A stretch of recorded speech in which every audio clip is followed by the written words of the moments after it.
Hello friends, golden stories में आपका स्वागत है। गोल्डन स्टोरीज में आज की स्टोरी है असली नकली। तो चलिए स्टोरी की शुरुआत करते हैं। दिनेश जब थका मंदा ऑफिस से घर पहुंचा तो घर में बिल्कुल अंधेरा था। उसने दरवाजे पर दस्तक दी। नौकर ने आकर दरवाज़ा खोला। दिनेश ने पूछा, मैडम बाहर गई है क्या? नहीं, अंदर है। सोने के कमरे में प्रवेश करते ही उसने बिजली का स्विच दबाकर जला दिया। पूरे कमरे में रोशनी फैल गई। दिनेश ने देखा, अलका बिस्तर पर औंधी लेटी हुई है। टाई की गांठ को ढीला करते हुए वह बोला, अरे पूरे घर में अंधेरा करके किसका मातम मना रही हो? अलका कुछ ना बोली।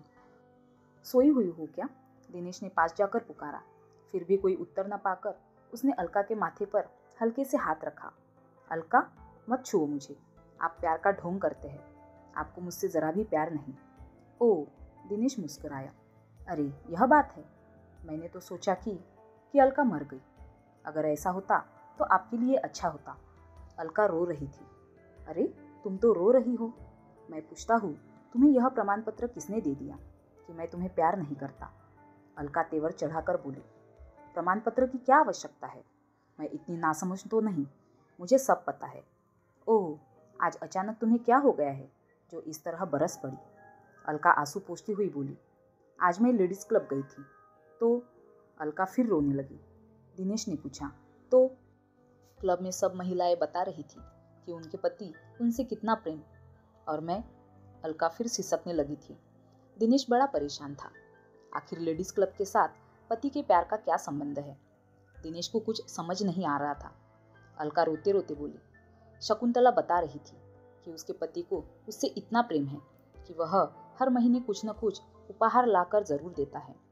पिछले महीने उसको सोने का एक सेट उपहार में मिला और कल एक बहुत महंगी कांजीवरम की साड़ी मिली है।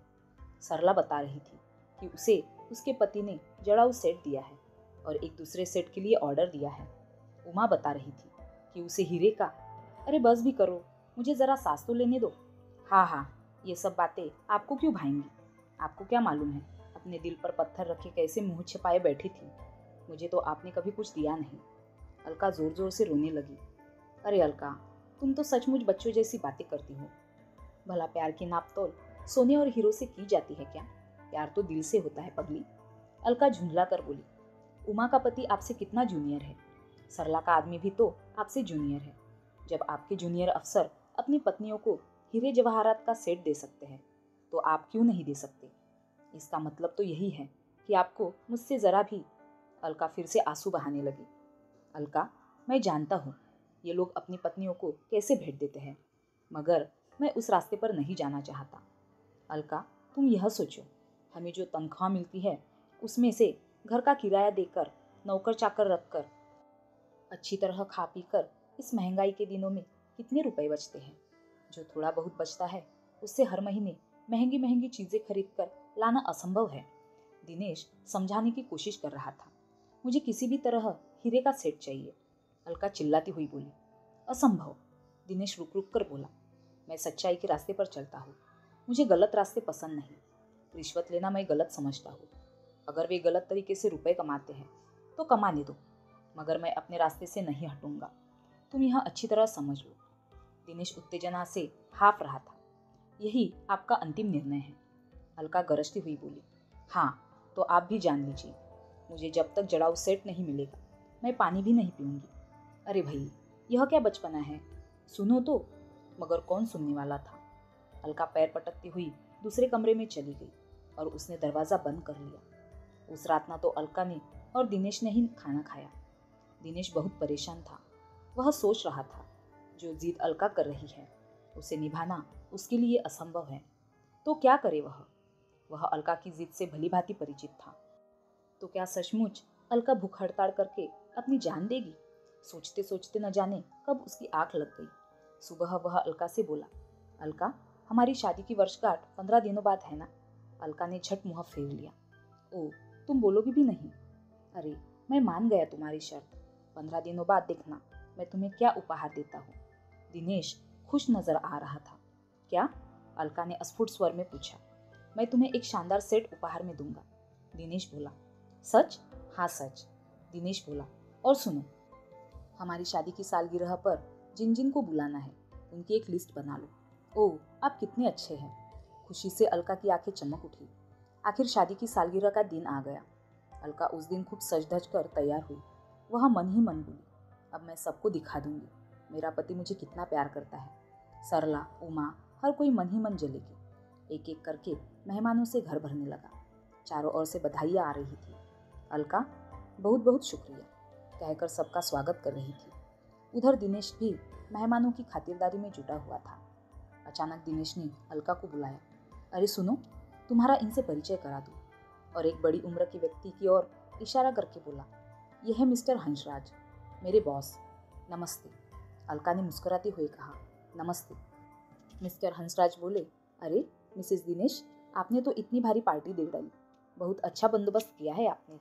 जी, अलका कुछ शर्माती हुई बोली। मिस्टर हंसराज खाना खा रहे थे और खाते खाते अलका से गपशप कर रहे थे। सच, दिनेश इतना होनहार है और ईमानदार है कि बस पूछिए मत। उसने तो हमारी कंपनी की आय चौगुनी कर दी। पिछले 20 वर्षों के रिकॉर्ड में शायद इतना नफा कभी नहीं हुआ। मेरा बस चले तो ईमानदारी के लिए दिनेश को पद्मश्री का खिताब दिलवा दूं, कहकर मिस्टर हंसराज हंसने लगे। अलका, वह सदा इसी तरह ईमानदारी से काम करता रहा तो मैं बताए देता हूँ कि एक दिन वह वे बात पूरी न कर पाए। अलका के गले में कुछ अटक गया था। वह खांस रही थी। खांसते खांसते उसका चेहरा बिल्कुल लाल हो गया था। तभी दिनेश वहां भी पहुंचा और अलका की पीठ को जोर जोर से मलने लगा। अलका ने एक लंबी सांस ली और पूरा गिलास पानी पी गई। गले में अटका भोजन का टुकड़ा नीचे उतर गया था। आंख और मुंह को पोंछती हुई वह फिर खाने का कांटा और छुरी इस प्रकार चलाने लगी जैसे किसी के दिल की चिड़फाड़ कर रही हो। मिस्टर हंसराज तो पहले ही अपनी बातूनी आदत के लिए विख्यात थे। वे कब चुप रहने वाले थे। वे बहुत कुछ बोलते जा रहे थे, मगर अलका के दिमाग में कुछ भी नहीं घुस रहा था। वे कह रहे थे, बात यह है कि दिनेश के प्रति मेरी एक दुर्बलता है।